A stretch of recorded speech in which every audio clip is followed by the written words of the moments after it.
अस्सलाम वालेकुम दोस्तों, कैसे हैं आप? उम्मीद करता हूँ लोग खैरियत से होंगे। अच्छा दोस्तों, आज मैं आपके लिए MTH 202 डिस्क्रीट मैथमेटिक्स के असाइनमेंट नंबर 1 का सोल्यूशन लेकर आया हूँ। इसके सेक्शन इंचार्ज जो है वो मोहम्मद उमर आज़म है। इसकी ड्यू डेट जो है वो 10 नवंबर 2024 यानी आज ही है, लेकिन आप इसको कल 11 नवंबर रात 12 बजे तक इसको सबमिट कर सकते हैं। अच्छा, इसके सोल्यूशन अभी लेट शेयर करने का मेरा मकसद ये है, इसको मैं बनाना नहीं चाह रहा था, लेकिन बहुत से लोग जो मैंने देखा ना इसके सोल्यूशन, तो अक्सर लोगों ने इसका सोल्यूशन गलत बनाया हुआ है। तो मैं थोड़ा आपको बताता चलूँ कि ये हमने कैसे करना है। तो सबसे पहले एक आसान क्वेश्चन है, क्वेश्चन नंबर 1 की तरफ चलते हैं। हमें दो आर्गुमेंट्स यहाँ पर दिए गए हैं, ठीक है। और हमें यहाँ बताया गया है कि हमने इसको लॉजिकल फॉर्म में रिप्रेजेंट करना है सिंबल से, और फिर क्या करना है कि एक ट्रूथ टेबल बना लेना है और उसकी वैलिडिटी को हम चेक करेंगे, ठीक है, उसके ज़रिए। तो चलिए चलते हैं सोल्यूशन की तरफ और उधर हम इसको देख लेते हैं। हमारे पास जो दो आर्गूमेंट है ना, तो पहला हमारे पास इफ़ एलिस इज मैनेजर, और कह रहे हैं कि then Bob is not a supervisor. तो अगर कोई चीज़ हमारे पास मतलब येस में है तो उसको हम पी से रिप्रेजेंट करेंगे, और क्यों से रिप्रेजेंट करें। एलिस इज़ ए मैनेजर, इसको हम पी से रिप्रेजेंट करेंगे। बॉब इज़ ए सुपरवाइजर, इसको क्यों कैसे रिप्रेजेंट करेंगे। लेकिन अगर हमारे पास ये नेगेटिव में हो, जैसा कि Alice is not a manager, तो इसको हम लेमडा पी से रिप्रेजेंट करेंगे, ठीक है ना, जिस तरह के ये साइन आपको दिख रहा है, ठीक है, ये वाला। और अगर कोई चीज़ कंडीशनल हो तो कंडीशनल को हम इससे रिप्रेजेंट करते हैं, ठीक है ना। तो चलो चलते कि हम पहले ही की तरफ चलते हैं। If Alice is a manager, जिस तरह के हम कहते हैं एलिस इज़ ए मैनेजर, तो पी से रिप्रेजेंट किया गया है तो हम इसको पी से रिप्रेजेंट करते हैं। देन के लिए हम जो कंडीशनल है तो ये हम यूज़ करेंगे। और Bob is not a supervisor, तो सुपरवाइज़र के लिए हम क्यों यूज़ करें थे, और नॉट सुपरवाइज़र के लिए हम लेमडा क्यों यूज़ करेंगे, ठीक है, ये तो ईजी हो गया। अच्छा, दूसरे की तरफ चलते हैं। If Bob is a supervisor, तो फिर ये हमारे पास एक मतलब ये नॉर्मल स्टेटमेंट है, बॉब इज़ ए सुपरवाइज़र, तो इसको क्यों से रिप्रेजेंट करेंगे, ये देन के लिए लगा लिया। और लेमडा जो है नॉट ए मैनेजर के लिए लगा दिया, ठीक है ना, lambda P not a manager के लिए। अब कंक्लूजन हमारे पास क्या है, Alice is not a manager यहाँ पर लिखा है, तो ये हमारे पास माइनस पी हो गया। एंड के लिए हम ये सिंबल यूज़ करते हैं। और लेमडा क्यों हमें रिप्रेजेंट कर रहा है, Bob is not a supervisor, इस तरह के क्यों रिप्रेजेंट के बॉब इज़ सुपरवाइज़र, तो लेमडा क्यों Bob is not a supervisor, तो ये हमारे पास ही आ गया। तो अब हमारे पास ये दो स्टेटमेंट हो गए और ये इनका कंक्लूजन हो गया। अच्छा, तो अब हम ट्रूथ टेबल कंस्ट्रक्ट कर देते हैं, ठीक है ना। तो ट्रूथ टेबल जिस तरह आपको पता है कि पी के लिए हम पहले दो रोज़ में ट्रू ट्रू लगाएंगे और फिर नेक्स्ट में हम फॉल्स फॉल्स लगाएंगे, इस तरह। क्यों के लिए हम पहले में ट्रू, दूसरे में फॉल्स, ट्रू और तीसरे में फॉल्स। लेमडा क्यों का मतलब ये है कि अगर यहाँ क्यों की वैल्यू यहाँ पर ट्रू है तो यहाँ फॉल्स होगी, यहाँ फॉल्स है तो यहाँ ट्रू होगी, इस तरह आप यहाँ पर देख रहे हैं, ठीक है ना। और लेमडा पी का मतलब ये है कि अगर यहाँ पर ट्रू है तो यहाँ फॉल्स, यहाँ ट्रू, यहाँ फॉल्स, यहाँ ट्रू, यहाँ फॉल्स, यहाँ फॉल्स, यहाँ ट्रू, और यहाँ फॉल्स, यहाँ ट्रू। अच्छा, तो ये दिन के लिए हम क्या करते हैं, दिन में आप ये चीज़ नोट करें कि या तो हमारे पास दोनों अगर ट्रू हो तो हमारे पास यहाँ ट्रू आएगा, या अगर दोनों फॉल्स हो तो यहाँ पर हमारे पास ट्रू ट्रू आएगा, ठीक है ना, यहाँ पर जो भी हमें दिया गया हो। और यहाँ अगर हमारे पास सेकंड जो यहाँ पर लगा हुआ है ना यहाँ पर, तो अगर उसमें ट्रू होगा और पहले में फॉल्स होगा तो हमारे पास ट्रू आएगा। अगर हमारे पास पहले में ट्रू होगा और दूसरे में फॉल्स होगा तो फिर हमारे पास फॉल्स ही आएगा। तो हम चले चलते हैं, शुरू करते हैं। ये हमारे पास पी है, ये माइनस क्यों है, पहले में ट्रू है दूसरे में फॉल्स है तो ये फॉल्स आ गया। इसमें ट्रू है, इसमें ट्रू है तो ये ट्रू होगा। इसमें ट्रू, इसमें फॉल्स है, इसमें फॉल्स, जिस तरह मैंने आपको बताया, तो यहाँ भी ट्रू होगा। और अगर इसमें फॉल्स है, इसमें ट्रू है, दूसरे वाले में ट्रू है, तो फिर ये ट्रू होगा, ठीक है ना। तो ये हमारे पास ये हो गया। अच्छा, नेक्स्ट हम इसको बनाते हैं, क्योंकि ये हमारे पास एक प्रेमिस हो गया, हमारे पास दूसरा है आर्गूमेंट है, ठीक है। तो इसको भी हम बना लेते हैं। तो इसको किस तरह बनाने, बिल्कुल इसी तरह, इस तरह मैंने आपको बताया, ये क्यों है और ये माइनस पी है हमारे पास, ठीक है। तो पहले में ट्रू है, दूसरे में फॉल्स है तो ये फॉल्स हो गया, फॉल्स है ट्रू है तो ये ट्रू हो गया, ये ट्रू ट्रू तो ट्रू, और फॉल्स ट्रू तो ये भी ट्रू हो गया, क्योंकि दूसरे में ट्रू है तो इसलिए हमारे पास सही है। अच्छा, ये वाला है, ठीक है ना, तो ये हमारे पास सही है। अच्छा, तो ये दोनों स्टेटमेंट हो गई। अब हम क्या कहते हैं कि हम हमारे पास जो कंक्लूजन वाला आर्गूमेंट है वो हम ले लेते हैं। माइनस भी है, एंड है। अब यहाँ पर एंड है, यहाँ देन नहीं है, ठीक है, जहाँ पर देन था ना यहाँ पर एंड है। एंड का मतलब ये होता है कि अगर हमारे पास दोनों में ट्रू होगा तो हमारे पास यहाँ पर ट्रू होगा, ठीक है ना। अच्छा, इसको हम चेक कर देते हैं। यहाँ पर हम देख लेते हैं, तो ये माइनस क्यों है या लेमडा क्यों है, ये लेमडा पी है। तो लेमडा पी में एफ है यहाँ पर, और सेकंड वाले में ट्रू है, ठीक है ना। तो ये हमारे पास फॉल्स हो गया, सॉरी ये नहीं है, ये लेमडा पी और लेमडा क्यों। अच्छा, ये पी है, लेमडा पी और लेमडा क्यों। तो ये फॉल्स है तो ज़ाहिरी बात है ये फॉल्स हो गया। अब ये फॉल्स है और ये ट्रू है, दूसरे वाले में ट्रू है, पहले वाले में फॉल्स है, तो ये हमारे पास फॉल्स हो गया। किसी एक में भी अगर एंड का मतलब ये होगा ना कि अगर किसी एक में भी हमारे पास यहाँ पर जो है अगर आपने स्विचेस पढ़े हो ना तो उसमें बताया गया है अगर किसी एक में भी हमारे पास यहाँ पर फॉल्स होगा ना तो ये फॉल्स होगा, ठीक है। अच्छा, यहाँ पर हम देख लेते हैं, ये हमारे पास पहला वाला यहाँ पहला वाला हमारा ये है, यहाँ ट्रू है, यहाँ फॉल्स है तो भी ये फॉल्स हो गया, यहाँ ट्रू है, यहाँ ट्रू है तो ये ट्रू हो गया। तो अच्छा, किसी भी स्टेटमेंट के वैलिड होने के लिए शर्त ये है ना कि किसी भी एक रो में हमारे पास जो दो होंगी ना, ये देखे ज़रा, ये हमारे पास दो आर्गूमेंट थे, ट्रू और ट्रू। अगर किसी भी एक में हमारे पास ये तीनों मतलब ट्रू हो जाए, जिस तरह के हमारे पास कंक्लूजन है, यानी दोनों आर्गूमेंट और एक कंक्लूजन किसी भी एक में ट्रू हो जाए, जिस तरह के यहाँ यहाँ और यहाँ आप देख सकते हैं, तो हमारे पास ये स्टेटमेंट वैलिड है। तो इसलिए मैंने यहाँ पर लिख दिया है कि in all cases row number 4 में अगर हम चेकें तो प्रेमिस हमारे पास ट्रू है, आर्गूमेंट इस वजह से हमारे पास ट्रू है। अच्छा, तो अब हम चलते हैं क्वेश्चन नंबर 2 की तरफ, जिसमें ये हमें पूछा गया है कि a माइनस बी ये इक्वल है, मतलब ये डिफरेंस के लिए यूज़ किया जाता है ये बैकस्लैश, ठीक है ना, और a इंटरसेक्शन b कॉम्प्लीमेंट के। तो सोल्यूशन हमारे पास इसका कुछ इस तरह होगा कि हम इसका मतलब ये हुआ कि x मेंबर है a का, ठीक है ना। अच्छा, पहले हम ये वाले ले लेते हैं, ठीक है, इसको हमने कैसे सॉल्व करना है। यहाँ देखिए x मेंबर है a का और x मेंबर नहीं है b का, तो ये डिफरेंस का ये मतलब होता है, ठीक है ना। अब कॉम्प्लीमेंट का क्या मतलब है। अच्छा, फिर हम यहाँ लिख देते हैं कि x मेंबर है a का, जबकि x मेंबर आल्सो b है b का, ठीक है। b वो b का तो नहीं, b कॉम्प्लीमेंट का वो मेंबर होगा, ठीक है। यहाँ पर हम ये चीज़ लेते हैं कि x मेंबर है a इंटरसेक्शन b कॉम्प्लीमेंट का।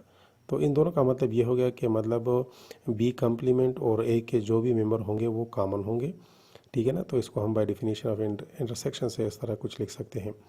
तो यहाँ पर हम लिख सकते हैं कि a माइनस बी जो है ये सबसेट होगा इंटरसेक्शन b कॉम्प्लीमेंट का। इस तरह हम यहाँ ये भी लिख सकते हैं, अगर फॉर एग्जांपल हम एक और नंबर ले लें, y ले लें, और हम कहें कि y जो है हमारे पास वो मेंबर है a का, और इस तरह y b मेंबर होगा b कॉम्प्लीमेंट का, ठीक है ना। तो इसका मतलब यही हो गया कि y जो है वो a का तो मेंबर है लेकिन y b का मेंबर नहीं है, ठीक है, ये कॉम्प्लीमेंट है और ये इंटरसेक्शन है। अच्छा, यहाँ हम देख सकते हैं इसका मतलब कि y जो है वो मेंबर हो गया a माइनस बी का, डिफरेंस हो गया ये, ठीक है। तो आर्बिट्री एलिमेंट की तरफ अगर हम देखें तो हम यहाँ पर कुछ इस तरह लिख सकते हैं कि a इंटरसेक्शन b कॉम्प्लीमेंट जो है वो सबसेट है a माइनस बी का। तो इसका मतलब ये होगा कि अगर हम एक और दो को देखें ना, जिस तरह के ये हमारे पास 1 हो गया सिचुएशन, ये हमारे पास 2 हो गया, तो ये दोनों एक दूसरे के बराबर हो गए, ठीक है। इसका मतलब है जिस तरह हमें वो पूछा गया था कि आप इसको साबित करें, तो हमने इसको साबित कर दिया। अच्छा, अब हम नेक्स्ट क्वेश्चन की तरफ चलते हैं। नेक्स्ट क्वेश्चन हमारा थोड़ा सा कॉम्प्लिकेटेड, इतना कॉम्प्लिकेटेड है नहीं, मैं कोशिश करूँगा आपको समझा दूँ यहाँ। अच्छा, हमें यहाँ कहा गया है कि टोटल 80 स्टूडेंट्स हैं, ठीक है। अब इसको पढ़ लें। 30 उसमें जो है उन्होंने कोडिंग सेशन को अटेंड किया है और 30 ने डी को भी जो है मतलब डेटा साइंस को भी उन्होंने अटेंड किया है। 25 ने जो है 25 ने वो डेटा साइंस को भी और मशीन लर्निंग को भी किया है, और 20 ने जो है वो कोडिंग और मशीन लर्निंग दोनों को ज्वाइन किया हुआ है, ठीक है, अटेंड किया हुआ है। अब बात यहाँ से हमने शुरू करनी है। 10 ऐसे स्टूडेंट हैं जिन्होंने तीनों सेशन को जो है चूज़ किया है, जबकि हमारे पास कोई भी ऐसा स्टूडेंट नहीं है जिसने सिर्फ़ और सिर्फ मशीन लर्निंग को चूज़ किया होगा। तो ये इसको मैं कुछ इस तरह से बनाऊँगा, आप यहाँ देखिए ज़रा, ठीक है। आप यहाँ पर देख सकते हैं जिस तरह हम यहाँ कर रहे हैं कि ये हमारे पास ये कोडिंग वाली क्लास होगी, हमारे पास जो है डेटा साइंस और ये मशीन लर्निंग। तो यहाँ पर वो हमसे पूछ रहा है कि सबसे पहले हमारे पास ये वो जगह हो जो कि तीनों सेट्स की कॉमन है, सी डी और एम तीनों की, ये तीनों की कॉमन जगह है। अगर इसको हम देखें तो ये जगह हमारे पास इन दोनों की कॉमन है, ठीक है। ये दोनों, ये और ये इन दोनों की कॉमन है, लेकिन ये सिर्फ़ और सिर्फ इन तीनों की कॉमन होगी, ठीक है। अच्छा, यहाँ अगर हम देखें तो ये जगह हमारे पास जो है ये डी और एम की कॉमन है, और ये जगह जो है हमारे पास सी और एम की कॉमन है। तो हमने क्या करना है कि जो 10 बंदे हैं ना जिन्होंने तीनों सेशन को जो है ज्वाइन किया हुआ है, वो हमारे पास 10 है। इसके बाद वो हमें कह रहे हैं कि सी और डी को जिन्होंने ज्वाइन किया है वो 30 है, ठीक है ना। तो सी और डी का अगर हम कंबाइन एरिया चेक करें तो यहाँ पर आपको नज़र आए ये एरिया इन दोनों का है। तो मैं यहाँ पर 30 नहीं लिखूंगा, मैं यहाँ पर लिखूंगा 20, क्योंकि ये 10 और 20 दोनों को मिलाकर सी और डी का कंबाइन एरिया बनेगा, ठीक है ना। तो इसको मैंने इस तरह लिखना है। अब इस तरह उन्होंने बताया कि 25 ने जो है वो डेटा साइंस और मशीन लर्निंग दोनों को ज्वाइन किया हुआ है। तो 25, अच्छा 10 तो कुछ ऑलरेडी ऐसे हैं कि इन तीनों ने को ज्वाइन किया हुआ है। तो यहाँ 15 में यहाँ पर लिखूंगा, 25 नहीं लिखूंगा 15, क्योंकि 10 + 15 को अगर हम कर लेना तो ये 25 बन जाता है। इसी तरह अगर मैं जिन्होंने 20, उस तरह हमने देखा कि 20 स्टूडेंट ऐसे हैं जिन्होंने कोडिंग और मशीन लर्निंग दोनों को ज्वाइन किया हुआ है। तो मैं यहाँ 20 नहीं लिखूंगा क्योंकि ऑलरेडी 10 हमारे पास यहाँ भी है। तो आप देख रहे हैं कि ये एरिया और ये एरिया ये इन दोनों का कंबाइन एरिया है, तो इसे मैं लिखूंगा, ठीक है ना। तो 10 ऑलरेडी यहाँ पर मौजूद है तो मैं यहाँ पर सिर्फ 10 लिखूंगा, ठीक है। तो ये तो हमारे पास पहला हो गया कि उन्होंने वेन डायग्राम हमने बना लेना है, ठीक है, इस तरीके से। अच्छा नेक्स्ट फिर हमारे पास क्या है कि वो हमें पूछ रहे हैं, ये इस क्वेश्चन को थोड़ा आप नोट कर ले ज़रा। हमारे पास पहला क्वेश्चन तो ये हो गया कि represent this information Venn diagram, ये तो वेन डायग्राम इनका बन गया, ठीक है ना। अच्छा दूसरा क्या है कि नंबर ऑफ़ स्टूडेंट जिन्होंने कोडिंग पढ़ी हो अगर वो इक्वल हो। अब शर्त ये है, ठीक है ना, हमने फिर लास्ट में अगर जब इसका सोल्यूशन हम निकालेंगे ना तो मैं आपको दिखा दूंगा कि दोनों इक्वल आए हुए हैं, ठीक है। तो ये कह रहा है कि कोडिंग में जितने स्टूडेंट है अगर वो बराबर हो जिन्होंने डेटा साइंस में किया हुआ है। तो यहाँ पर ये पूछ रहे हैं ज्वाइन किया हुआ है, अटेंड किया हुआ है, तो how many attended the data science session. तो डेटा साइंस सेशन को कितनों ने अटेंड किया हुआ है, तो डेटा साइंस को कितने ने अटेंड किया हुआ है। अच्छा यहाँ मैं कुछ वैल्यूज़ लिखना चाहूँगा, वो वैल्यूज़ कुछ इस तरह से होगी कि यहाँ पर जिस तरह उन्होंने बताया हुआ है कि मशीन लर्निंग को कोई भी ऐसा स्टूडेंट नहीं है जिसने सिर्फ और सिर्फ मशीन लर्निंग को ज्वाइन किया हुआ है, तो वो वैल्यूज़ मैं यहाँ पर लिख रहा हूँ, ठीक है ना। तो यहाँ पर मैं लिख देता हूँ, इसको मैं x नाम दे देता हूँ, इसको y देता हूँ, क्योंकि ये भी हमें पता नहीं है। वो बता रहे हैं कि जितने स्टूडेंट्स ने सिर्फ मशीन लर्निंग को ज्वाइन किया हुआ है वो C है, और जिन्होंने एक्स वो उसको हम x से रिप्रेजेंट करेंगे, और जिन्होंने सिर्फ D को ज्वाइन किया हुआ है डेटा साइंस को वो हमारे पास y से हम इसको रिप्रेजेंट करेंगे। अच्छा ये वैल्यूज़ मैंने किस तरह मालूम की ये मैं आपको बताता चलूँ, थोड़ी हमने कैलकुलेशन यहाँ पर करनी होगी। अब अगर अगर वो हमसे पूछ रहे हैं कि टोटल आप मालूम करें, ठीक है, ओनली का नहीं बताया हुआ है, टोटल आप मालूम करें कि डेटा साइंस को कितने स्टूडेंट्स ने मतलब यहाँ पर सेशन को ज्वाइन किया हुआ था, और हमारे पास ये जो कोडिंग है इसमें अगर ये दोनों बराबर हो तो आप सिर्फ डी का मालूम कर ले। तो टोटल हमने मालूम करें तो हम इसको कुछ इस तरह से मालूम करें कि डेटा साइंस में हमारे पास स्टूडेंट कुछ इस तरह से होंगे, हम इस तरह देख लेंगे। अब उन्होंने एक शर्त रखी हुई कि ये दोनों बराबर है कंडीशन के मुताबिक, तो हम क्या कहते हैं total number of student in C. तो सी में हमारे पास कुछ टोटल स्टूडेंट इस तरह हुए, ठीक है, 20, 10 और 10। अच्छा यहाँ पर मैंने जो x लिखा हुआ है ना, तो इसका मतलब ये हो गया कि इसको हम इसके साथ प्लस करेंगे तो हमारे पास वो स्टूडेंट आएंगे जिन्होंने सिर्फ और सिर्फ कोडिंग को ज्वाइन किया हुआ है, जबकि y का मतलब ये है कि हमारे पास वो स्टूडेंट आएंगे जिन्होंने सिर्फ और सिर्फ डेटा साइंस को मतलब अटेंड किया हुआ है। जबकि यहाँ पर मैंने ज़ीरो लिखा हुआ है जो कि ऑलरेडी हमें बताया गया है कि सिर्फ और सिर्फ ऐसे स्टूडेंट जिन्होंने सिर्फ और सिर्फ मशीन लर्निंग को ज्वाइन किया हो वो ऑलरेडी ज़ीरो है। तो मैं क्या कहता हूँ, उन्होंने अभी हमें एक इक्वेशन दी है कि जिन्होंने, अच्छा मतलब इनके मतलब यहाँ पर हमारे पास कोडिंग में और डेटा साइंस में स्टूडेंट्स इक्वल हैं, तो हमारे पास एक ये इक्वेशन बन गई कि total number of student in coding, total number of students in हमारे पास डेटा साइंस। तो हम क्या करते हैं कि ऑलरेडी हमारे पास अगर इस सर्कल को हम देखें ना तो हमारे पास में स्टूडेंट 10, 10, 20 और प्लस x, तो ये हमारे पास टोटल हो गया 10, 10, 20 प्लस x। जबकि डी में हमारे पास डेटा साइंस में हमारे पास कुछ 15, 10, 20 और y, तो 15, 10, 20 और y। अच्छा पहले आप इसको y लिखेंगे ना, ठीक है, तो मैंने फिर बाद में मालूम किया हुआ है ना, तो ऑलरेडी मैंने यहाँ पर लिख दिया है। अच्छा अब इसको किस तरह करना है हमने, अच्छा ये सॉरी ये 20 नहीं है, ये 10 मैंने कैलकुलेट किया हुआ है, ठीक है, ये 10 है हमारे पास, और ये जो वैल्यूज़ हमने y हमारे पास 10 है, सॉरी, और x भी y हमारे पास 10 है और x हमारे पास सॉरी 15 है, 15 हमने इसको कैलकुलेट किया हुआ है, सॉरी। तो अब हम क्या करते हैं, इसको आगे बढ़ाते हैं। इनको हमने प्लस कर लिया तो ये 40 + x आ गया, इनको कर दिया तो ये 45 + y आ गया। तो अगर हम इस y को इस तरफ ले आएँ तो x माइनस वाई हमारे पास, और इस 40 को उधर ले जाएँ तो 45 माइनस 40 ये 5 बन गया। तो हमारे पास एक इक्वेशन बन गया x minus y is equal to 5। अच्छा, अब हम क्या करते हैं, जिस तरह कि हमें पता है कि टोटल नंबर ऑफ स्टूडेंट हमारे पास 80 है, तो टोटल नंबर ऑफ स्टूडेंट का मतलब ये हो गया कि हमने सारों को आपस में मिला देना है, ठीक है ना। फॉर एग्जांपल यहाँ पर 0 है, यहाँ पर x है, ये y है, और फिर ये सामने लिखेंगे 15, 10, 10 और 20। इन तमाम को मिलाकर ये हमारे पास बन जाते हैं 80। मैंने लिखा है 0 x प्लस वाई 15, 10, 10, 20, ये 80 बन गया। तो अब हम क्या करते हैं, x प्लस वाई हमारे पास अगर इन सारों को मैं आपस में जमा करते हुए 55 बन जाते हैं इज इक्वल टू 80। तो x प्लस वाई हमारे पास 80 माइनस 55, तो x प्लस वाई की वैल्यू हमारे पास 25 आ गई। अब मैंने क्या करना है कि इन दोनों को आपस में हमने एड अप करना है।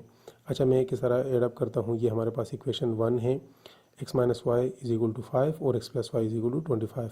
तो ये माइनस वाई प्लस वाई आपस में कट जाएंगे, हमारे पास x प्लस 2 प्लस x तो ये 2x बन जाएगा, और 5 प्लस 25 तो ये पर 30। तो 2x इज इक्वल टू 30, तो 30 को हम 2 पर डिवाइड करेंगे 15, तो x की वैल्यू हमारे पास 15 आ जाएगी। अब इस किसी एक इक्वेशन में हम इसको डाल देंगे ना, ठीक है, x की वैल्यू को 15 को, तो हमारे पास y की वैल्यू आ जाती है। जिस तरह के फॉर एग्जांपल अगर हम इसको इसमें डाल देना, x को यहाँ पर 15 डाले तो y is equal to 25 minus 15 हो जाएगा, तो y इज इक्वल टू 10 आएगा हमारे पास, ठीक है। अब मैं क्या करता हूँ कि कोडिंग में जो सेशन में हमारे पास स्टूडेंट है उनकी तादाद मालूम करने के लिए मैं यहाँ पर जो हमने डाला हुआ है ना, ठीक है, तो x की वैल्यू हमारे पास क्या आ गई, 15 आ गई। तो इसमें मैं 15 डाल लेता हूँ, तो ऑलरेडी 40 है, 15 डालेंगे तो ये 55 बन जाएगा, ठीक है ना, जिस तरह के यहाँ पर हमें दिखाया गया है, ठीक है। तो ये 55 बन जाएगा। इस तरह अगर हमने इसकी वैल्यू मालूम करनी हो, ठीक है ना, तो y की वैल्यू हमारे पास 10 आई है, तो वो मैं डाल लेता हूँ 15, 10, 20 और 45 के साथ अगर 10 को प्लस करेंगे तो ये हमारे पास जो है 55 आ जाएगी, जिस तरह के यहाँ पर। तो हम देख रहे हैं कि हमारे पास कोडिंग में जिस सेशन में जो स्टूडेंट थे वो भी 55 आ गए, और हमारे पास जो यहाँ पर डेटा साइंस में जो स्टूडेंट थे वो भी 55 आ गए। तो हमारे पास ये बिल्कुल करेक्ट आंसर हो गया, ठीक है इसका। अच्छा, नेक्स्ट हमारे पास क्या है कि हमें एक इनइक्वालिटी दी गई है, और हमें कहा गया है कि डिमॉर्गन लॉ के ज़रिए इसको हमने इनका नेगेशन जो है राइट करना है इन स्टेटमेंट का, और फिर इसको इन इक्वलिटीज़ को हमने स्क्वायर रूट में रिप्रेजेंट कर देना है। अच्छा, यहाँ पर मैं आपको बताता चलूँ, ये सिंपल सा क्वेश्चन है, इसमें कुछ भी ख़ास नहीं है। हमें जो यहाँ पर इनइक्वलिटीज़ दी गई है ना, तो इनको नेगेट करने के लिए क्या करना होगा कि इनकी वैल्यूज़ को हमने मतलब अपोजिट करना है, ठीक है। किस तरह करना है, जिस तरह कि हमें ये इस इक्वेलिटी में ये बताया गया है कि हमारे पास x जो है इज़ ग्रेटर देन 0 है, और x is less than or equal to square root 2 हमें यहाँ बताया गया है। तो हमारे पास ये दो स्टेटमेंट आ गए हैं, जिस तरह कि मैंने बताया कि p हम ये लेते हैं कि for example x is greater than 0, ठीक है, यहाँ पर इस तरह दिया गया है, और क्यों हमें दिया गया है कि x is less than or equal to square root 2, ठीक है। तो ये हो गया। अब नेगेट का क्या मतलब है, नेगेट का मतलब ये हो गया कि इसको हम अपोजिट कर देंगे, ठीक है ना, उलट कर देंगे। अच्छा, पहले मैं इसको रिप्रेजेंट कर देता हूँ। इसका मतलब ये है पी एंड क्यों, ठीक है ना, यहाँ जो स्टेटमेंट लिखी गई है इसका मतलब हो गया पी एंड क्यों, और यहाँ पर दोनों कंडीशन जो ट्रू होंगे, ठीक है ना, यहाँ पर दोनों कंडीशन ट्रू हैं, जिस तरह के यहाँ पर ये है मतलब ये बिल्कुल इसी के मतलब मुताबिक है। अब स्टेटमेंट को नेगेट करने के लिए मैं क्या करूँगा, इसको मैं नेगेटिव कर दूँगा। नेगेटिव का मतलब ये है कि आप यहाँ पर देख सकते हैं, ठीक है ना, नेगेट का मतलब टू फाइंड नेगेशन, हम इसको नेगेटिव में ले लेंगे, तो हम डिमॉर्गन लॉ को यूज़ करेंगे यहाँ पर।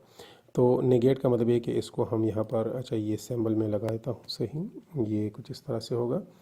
अच्छा, इसको जब हम नेगेट कर देंगे ना, अच्छा तो इसका मतलब ये हो गया, ठीक है, ये नेगेट हो गया। अब ये इसकी नेगेट जो है स्टेटमेंट है, और ये हमारे पास बराबर होता है इसके, ठीक है। तो इसको हम दोबारा से इनइक्वालिटीज़ में ट्रांसलेट करने के लिए क्या करते हैं कि अगर हमारे पास यहाँ पर माइनस भी होगा ना, तो जिस तरह उधर हमने बताया था ना, यहाँ देखें, अब दोनों को देखें, हमारे पास x इज़ ग्रेटर देन 0 है, तो यहाँ पर हम क्या करेंगे, less than or equal to 0, ठीक है। और यहाँ पर हमारे पास क्यों जो है अगर ट्रू वैल्यू है हमारे पास x is less than or equal to square root 2, तो हम क्या करेंगे, इसको इसकी नेगेशन में हमारे पास क्या आएगा, इसकी नेगेशन में हमारे पास आएगा कि x is less than square root 2, मतलब बिल्कुल इसके उलट हो गया, ठीक है ना। अब हम दोनों को कंबाइन करते हैं।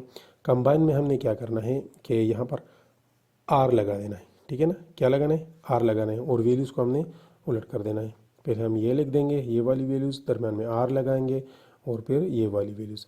मतलब हमारे पास यहाँ जो होगा ना, तो ये कन्वर्ट हो जाएगा नेगेशन में, ये कन्वर्ट हो जाएगा आर में। ठीक है, तो ये हमारे पास हो गया। अच्छा, नेक्स्ट हमारे पास क्या है कि इसको इन इक्वलिटीज़ को हमने स्क्वायर रूट मतलब टर्म्स में रिप्रेजेंट करना है। तो स्क्वायर रूट का मतलब ये होता है कि जिस तरह कि ये स्क्वायर रूट है, ज़ीरो का भी अगर हम स्क्वायर रूट ले रहे हैं तो वो मतलब इसी के बराबर होता है। तो कोई ख़ास में चेंज नहीं है कि सिर्फ आप इस तरह लिख सकते हैं। अच्छा, तो ये भी हल हो गया। अच्छा, नेक्स्ट हमारे पास अच्छा, ये कितने क्वेश्चन हो गए टोटल? ये हो गए 4 क्वेश्चन। अच्छा जी, तो यहाँ पर हमारी सारी की सारी जो है ये असाइनमेंट हल हो चुकी है। अगर वीडियो आपको अच्छी लगी हो तो काइंडली आपने लाइक ज़रूर करना है, वीडियो को शेयर ज़रूर कर लें। जिन लोगों ने मतलब गलती से ये अपलोड की हुई होगी गलत सोल्यूशन, तो काइंडली इसको सही कर दें। ओके जी, अल्लाह हाफिज़।